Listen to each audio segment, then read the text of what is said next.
કેમ છો મિત્રો, તમારું સ્વાગત છે ધાર્મિક વિડિયો ચેનલમાં। આજે વાત કરીશું કે ભાદરવા માસ મહાત્મ્ય વિશે, તો ચાલો મિત્રો વિડિયો આગળ વધીએ। 1. પરિચય અને પહેલું મહત્વ। ભાદરવો માસ, ભાદરવા, હિન્દુ પંચાંગનો છેલ્લો મહિનો છે, શ્રાવણ પછી અને આસો પહેલા આવતો। ભારતીય પરંપરામાં આ માસ શ્રાદ્ધ માસ તરીકે ખાસ ગણાય છે। આ દરમિયાન પિતૃઓને શ્રદ્ધાપૂર્વક યાદ કરવામાં આવે છે, તેમના આત્માની શાંતિ અને શ્રદ્ધા માટે તર્પણ અને પિંડદાન કરવામાં આવે છે। 2. ભાદરવા માસમાં પિતૃકર્મનું મહિમા। ભાદરવા માસમાં ખાસ કરીને કૃષ્ણ પક્ષના દિવસોમાં પિતૃકર્મનો મહત્વ છે। શાસ્ત્રો મુજબ આ સમય પિતૃઓનું સ્વર્ગથી પૃથ્વી પર આવવાનું સમય છે અને શ્રાદ્ધથી પિતૃઓ પ્રસન્ન થાય છે। ગરુડ પુરાણમાં તેની વ્યાખ્યા છે કે પિતૃઓ આ સમયમાં યમલોકમાંથી મુક્ત થઈને પૃથ્વી પર આશીર્વાદ આપવા આવે છે। પિતૃ તર્પણ અને પિંડદાન, આ વિધિઓથી પિતૃઓના આત્માને શાંતિ મળે છે, પરિવાર પર તેમને આશીર્વાદ આપવાનું તક મળે છે, અને જીવકાળ, સંતાન, ઉત્કૃષ્ટ જીવન માટે પુણ્ય મેળવી શકાય છે। 3. તિથિઓની પ્રક્રિયાઓ। શ્રાદ્ધ પક્ષ ભાદરવા સુદ પૂનમથી ભાદરવા વદ અમાસ સુધી ચાલે છે। કુલ દિવસ। દરેક દિવસના નામ અને વિશેષતાઓ। ભાદરવા સુદ પૂનમ, મહાલયારમ, પ્રથમ એકમ તિથિનું શ્રાદ્ધ। બાદના દિવસો બીજ, ત્રીજ, ચોથી, 15મ સુધીનું શ્રાદ્ધ ક્રમસર।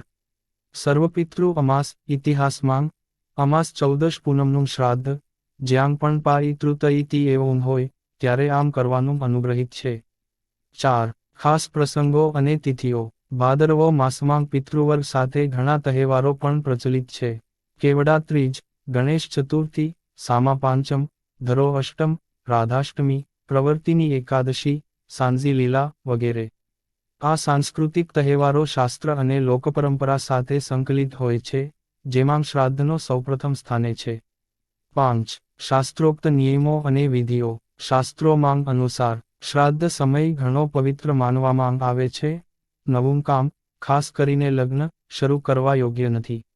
શાસ્ત્રમાં જણાવાયું છે, પરંપરા મુજબ ધર્મકથા અથવા કાગળ દ્વારા શર અને શ્રદ્ધાનો ભાવ શ્રાદ્ધમાં પરિપૂર્ણ કરવો।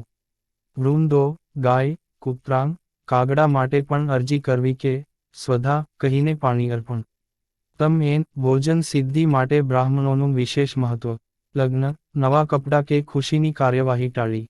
અમાસે તર્પણ, જો મૃત્યુનો સમય નહીં ખબર હોય તો સર્વ પિતૃઓ માટે આમ કરવું। 6. લોકમાન્યતાઓ અને યાત્રાતીર્થ। પીપળે પાણી અર્પણની માન્યતા, જેમાં માનવામાં આવે છે કે પીપળાના માળમાં અર્પિત પાણી પિતૃઓ સ્વીકારે છે।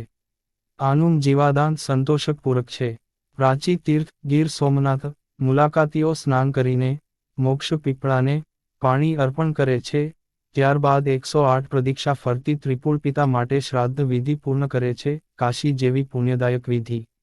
7. વિજ્ઞાન અને આધ્યાત્મિક દૃષ્ટિકોણ। ધર્મ વૈજ્ઞાનિક દ્રષ્ટિકોણથી પણ જો જોઈએ તો ભાદરવા માસમાં પિત્ત પ્રવૃત્તિઓ અતિ વધારે થાય છે, તેથી ખીર જેવી શીતળ તથા સંતુલિત આહાર રક્ષણ આપે છે। પૃથ્વી ચંદ્રની નજીક હોવાનો રસાયણશાસ્ત્રનું ઉલ્લેખ છે અને ચંદ્રલોકમાં જ પિતૃલોક હોવાની ધારણા પણ છે, તેથી આશા છે કે પહેલા વાંચેલા વિધિ પિતૃઓને વધુ સ્પર્શે। 8. વ્યાપક સામાજિક અને આધ્યાત્મિક મહત્વ। પિતૃપક્ષનો સમય પરિવાર, વિરાજ પરિવારને એકતા તથા પિતૃ પરંપરાને જાળવવાનો પહેલાં મોકો છે। 3 ઋણ, દેવઋણ, પોતાના શિક્ષણ, આચાર્ય ઋણ અને પિતૃઋણ માંથી મુક્તિ માટે આ સમયે શ્રાદ્ધની વિશેષ ફાળવણી જરૂરી છે। આ વિધિઓ ન માત્ર પિતૃઓનેથી મુક્તિ નથી આપતી, પરંતુ જીવન પ્રગતિ અને કુટુંબ સમૃદ્ધિ માટે પણ આશીર્વાદ લાવે છે।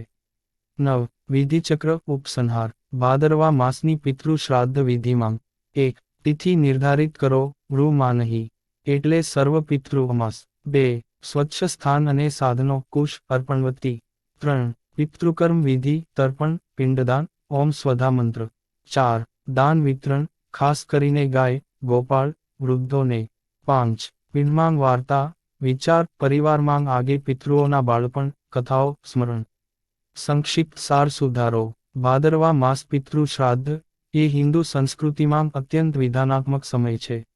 માહ્ય શાસ્ત્રાક્ષ, પરંપરા, લોકચિત્ર, વિજ્ઞાન, દરેક પાસેથી મદદ મળીને આ સમય વ્યક્તિ અને કુટુંબ માટે આશી, વિદ્યા અને શાંતિનો સંવેદનાત્મક સમુદાય છે।